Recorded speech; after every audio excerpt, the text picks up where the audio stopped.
આજે આપણે ધોરણ 6 વિષય ગણિત પ્રકરણ 2 પૂર્ણ સંખ્યાઓનો ભાગ 2 વિશે જોઈએ। આગળના ભાગમાં આપણે સ્વાધ્યાય 1.1 જોયો। હવે આપણે જોઈએ કે પૂર્ણ સંખ્યાના નિયમો। સરવાળા માટે પૂર્ણ સંખ્યાઓ સંવૃત્ત છે કે નહીં? તો અહીં એક કોઠો આપેલો છે 7 + 8 બરાબર 15। તો અહીં 7 અને 8 એ બંને પૂર્ણ સંખ્યાઓ છે અને એનો જે જવાબ આવ્યો એ પણ એક પૂર્ણ સંખ્યા છે। અને 5 + 5 બરાબર 10, તો એ પણ 10 પણ એ પૂર્ણ સંખ્યા છે। 0 + 15 જવાબ મળશે 15, એ પણ એક પૂર્ણ સંખ્યા છે। હવે આપણે બીજી કોઈ બે સંખ્યા લઈએ। 3 + 6 આપણને જવાબ મળશે 9, તો એ પણ એક પૂર્ણ સંખ્યા છે। એના પછી 9 + 11 તો જવાબ 20 મળશે, એ પણ એક પૂર્ણ સંખ્યા છે। આથી આપણે કહી શકીએ કે સરવાળા માટે પૂર્ણ સંખ્યાઓ સંવૃત્ત છે। એટલે કે કોઈ પણ બે સંખ્યાનો સરવાળો કરતાં જો સંખ્યા પૂર્ણ મળે તો આપણે કહી શકીએ કે ભાઈ સરવાળા માટે પૂર્ણ સંખ્યાઓ સંવૃત્ત છે। હવે આપણે જોઈએ કે ગુણાકાર માટે પૂર્ણ સંખ્યાઓ સંવૃત્ત છે કે નહીં। તો એ જ રીતે અહીં પણ એક કોઠો આપેલો છે 7 × 8 બરાબર 56। તો 7 અને 8 બંને પૂર્ણ સંખ્યાઓ છે અને જે જવાબ મળ્યો 56 એ પણ એક પૂર્ણ સંખ્યા છે। એ જ રીતે 5 × 5 25, તો 25 પણ એક પૂર્ણ સંખ્યા છે। તો અહીં જોઈએ કે 0 × 15 તો જવાબ મળશે 0, એ પણ એક પૂર્ણ સંખ્યા છે। એ જ રીતે હવે આપણે બે સંખ્યાઓ લઈએ। 4 × 6 આપણને જવાબ મળશે 24, એ પણ એક પૂર્ણ સંખ્યા છે। બીજી બે સંખ્યાઓ લઈએ। 5 × 9 જવાબ મળ્યો 45, એ પણ એક પૂર્ણ સંખ્યા છે। આથી આપણે કહી શકીએ કે ગુણાકાર માટે પૂર્ણ સંખ્યાઓ સંવૃત્ત છે। એના પછી આપણે જોઈએ કે બાદબાકી માટે પૂર્ણ સંખ્યાઓ સંવૃત્ત છે કે નહીં। તો સૌથી પહેલાં અહીં 6 - 2 આપેલા છે, તો 6 માંથી 2 બાદ કરતાં આપણને 4 મળે છે, તો 4 એ એક પૂર્ણ સંખ્યા છે। એના પછી જોઈએ તો 7 - 8, 7 માંથી 8 બાદ કરીએ તો અહીં પ્રશ્નાર્થ ચિહ્ન આપેલું છે, એનો મતલબ કે અહીં આ પૂર્ણ સંખ્યા નથી, પણ આપણે જાણીએ છીએ કે 7 - 8 એટલે 7 માંથી 8 બાદ કરીએ તો -1 જવાબ આવે। -1 એ પૂર્ણ સંખ્યાઓમાં આવતી નથી સંખ્યા, એ ઋણ સંખ્યા છે, એ પૂર્ણાંક સંખ્યા ગણમાં આવશે, એ ધોરણ 7માં આવે। તો અહીં 7 માંથી 8 બાદ કરતો આપણને જવાબ મળશે -1, જે પૂર્ણ સંખ્યા નથી। એમાં હવે 5 - 4 બરાબર 1 જવાબ આવશે, એક પૂર્ણ સંખ્યા છે। એના પછી 3 - 9, ત્યાં પણ આવી જ પ્રક્રિયા થશે કે 3 - 9 તો -6 જવાબ આવશે। -6 એ પૂર્ણ સંખ્યા નથી, -6 એક ઋણ સંખ્યા છે, જે ધોરણ 7માં આવશે પૂર્ણાંક સંખ્યા ગણમાં। આથી આપણે કહી શકીએ કે બાદબાકી માટે પૂર્ણ સંખ્યાઓ સંવૃત્ત નથી।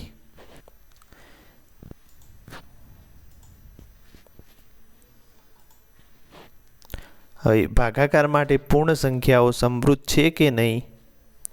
તો જોઈએ 8 / 4, 8ને 4 વડે ભાગીએ તો આપણને જવાબ મળશે 2, તો 2 પણ એ એક પૂર્ણ સંખ્યા છે। હવે 5 / 7, 5ને 7 વડે ભાગીએ તો આપણને જવાબ મળશે 5 / 7 જ, કેમ કે 5ને 7 વડે ભગાતા નથી, માટે આ એક પૂર્ણ સંખ્યા નથી। આપણે જાણીએ છીએ કે આ અપૂર્ણાંક સંખ્યા થઈ ગઈ અને પૂર્ણ સંખ્યા ગણમાં 5 / 7નો સમાવેશ થતો નથી। આ સમય સંખ્યા કહેવાય, જે ધોરણ 8માં આવશે. 12/3 = 4 આવશે. એ એક પૂર્ણ સંખ્યા છે. 6/5 તો એનો જવાબ 6/5 જ રહેશે. આ પૂર્ણ સંખ્યા નથી, એ સમય સંખ્યા છે. તો આમ કોઈપણ બે પૂર્ણ સંખ્યાઓનો ભાગાકાર કરવાથી મળતો જે જવાબ છે પૂર્ણ સંખ્યા જ મળે એવું કહી શકાય નહીં. માટે આપણે ભાગાકાર માટે પૂર્ણ સંખ્યાઓ સમવૃત્ત નથી. વધુમાં આપણે જોઈએ કે કોઈ પણ સંખ્યાને શૂન્ય વડે ભાગતા કોઈ જવાબ ના મળે, એટલે કે કોઈ પણ સંખ્યાને આપણે શૂન્ય વડે ભાગતા અવ્યાખ્યાયિત જવાબ મળે.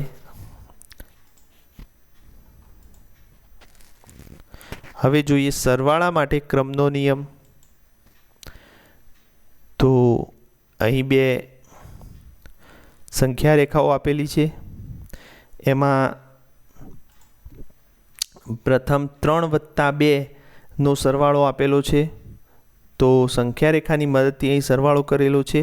3માં 2 ઉમેરવા, એનો મતલબ 3થી 2 એકમ જમણી બાજુ ખસવું. તો 3થી 2 એકમ જમણી બાજુ ખસ્યા તો આપણને જવાબ 5 મળે છે. વળી 2માં 3 ઉમેરો, તો 2ની અંદર 3 ઉમેરવા હોય તો 2થી 3 એકમ જમણી બાજુ ખસવું પડે. તો 2થી 3 એકમ જમણી બાજુ ખસીએ તો આપણને 5 મળે છે. બંને રીતે આપણને જવાબ 5 જ મળે છે. આથી આપણે 3માં 2 ઉમેરો કે 2માં 3 ઉમેરો, બંનેનો ક્રમ બદલો. 3ને આગળ રાખો કે 2ને આગળ રાખો, પણ જવાબ આપણને 5 જ મળે છે. આથી સરવાળા માટે ક્રમનો નિયમ સંતોષાય છે. આમ જોઈએ તો પૂર્ણ સંખ્યાઓનો સરવાળો કોઈપણ ક્રમમાં કરી શકાય છે. તો પૂર્ણ સંખ્યાઓ એ સરવાળા માટે સમક્રમી છે. હવે જોઈએ ગુણાકાર માટે ક્રમનો નિયમ.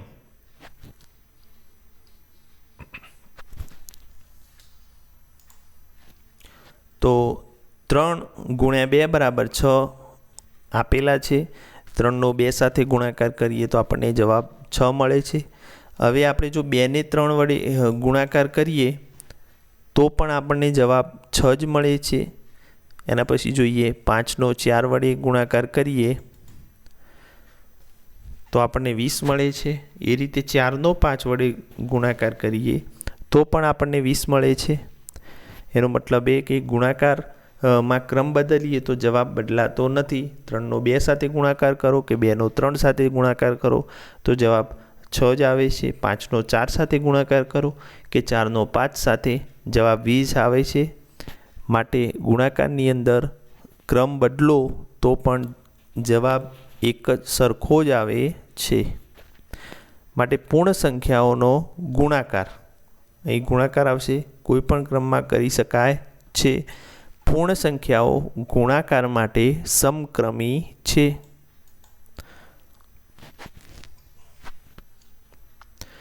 પૂર્ણ સંખ્યાઓના સરવાળાનો જૂથનો ગુણધર્મ.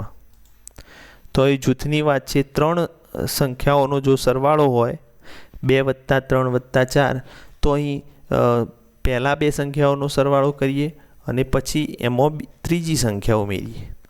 તો પહેલાં 2 + 3નો સરવાળો કરીએ તો 5, અને એમાં 4 ઉમેરીએ તો 5 + 4 = 9 થાય. એ જ રીતે જો પહેલાં 3 અને 4નો સરવાળો કરીએ તો 3 + 4 એટલે 7 થાય, અને એમાં 2 ઉમેરીએ તો 9 થાય. તો અહીં બંને રીતે જવાબ 9 જ આવે છે. તો આને પૂર્ણ સંખ્યાઓના સરવાળાનો જૂથનો ગુણધર્મ કહે છે.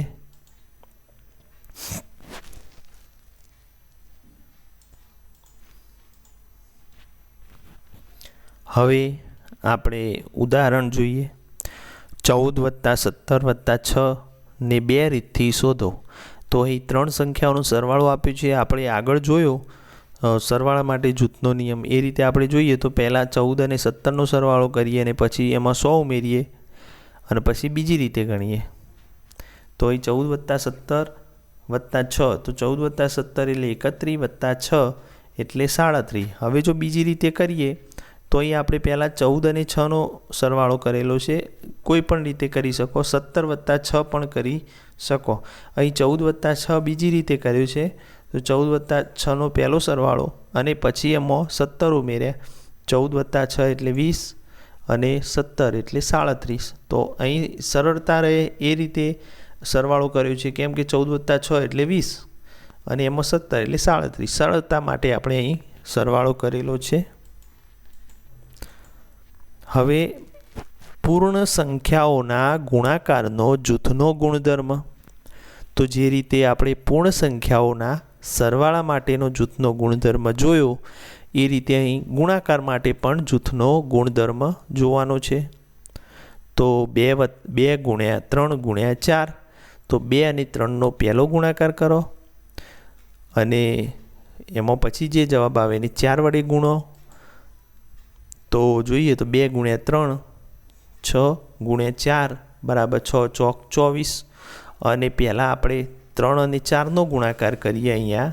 તો 3 ચોક 12 માટે 2 × 12 12 દુ 24. તો જે રીતે સરવાળા માટે સમક્રમી તો એ રીતે અહીં આના માટે પણ એ જ નિયમ લાગુ પડશે. અહીં બંને રીતે જવાબ તો 24 જ આવે છે.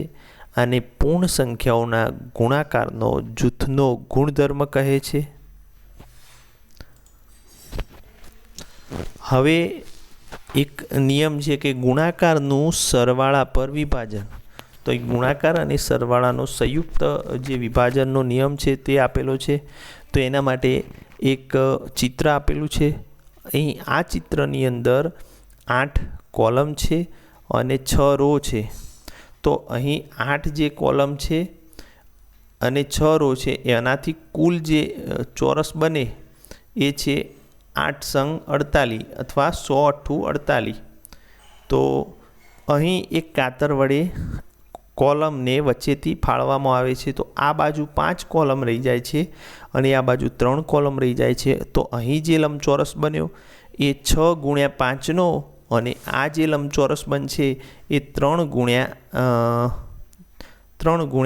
6નો. અહીં 6 × 5 અને 6 × 3. અને આ જે મોટો લંબચોરસ છે એ 6 × 8નો છે. હવે જોઈએ તો આપણે વાત કરીએ પ્રમાણે આ જે ચોરસ છે 6 × 5નો અને આ છે 6 × 3નો. તો આગળનો જે મોટો જે લંબચોરસ હતો એ 6 × 8નો હતો. એમાંથી કાતર વડે આપણે 8 કોલમના 2 ભાગ પાડ્યા. 8ના 2 ભાગ પાડ્યા 5 + 3. તો અહીં આટલેથી નિયમ બન્યો કે 6 × 5 + 3 અહીં કૌંસમાં રાખ્યા. 6નો 5 અને 3 સાથે ગુણાકાર, 5 + 3 સાથે ગુણાકાર. તો અહીં જવાબ મળ્યો કે 6 × 5 એટલે કે આ લંબચોરસ વત્તા 6 × 3 એટલે કે આ લંબચોરસ. તો આનાથી ગણિતની ભાષામાં વાત કરીએ તો 6નો 5 + 3 સાથે ગુણાકાર એટલે 6 × 5 વત્તા 6 × 3.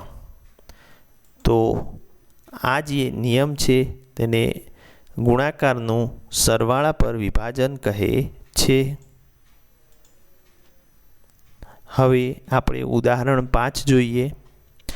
એક સ્કૂલની કેન્ટીન દરરોજ ભોજન માટે 20 અને દૂધ માટે 4 રૂપિયા લે છે. આ બાબતોમાં તમે 5 દિવસમાં કેટલા નાણાં ખર્ચો છો? તો એક દિવસના ભોજન માટે 20 રૂપિયા અને દૂધ માટે 4 રૂપિયા લે છે. તો અહીં આ દાખલો 2 રીતે આપણે ગણીશું.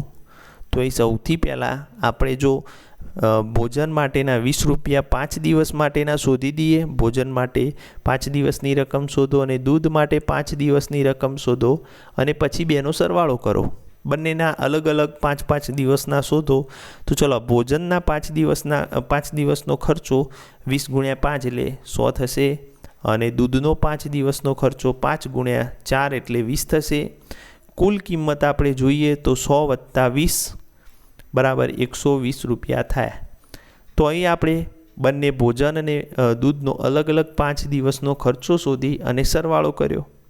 બીજી રીત છે કે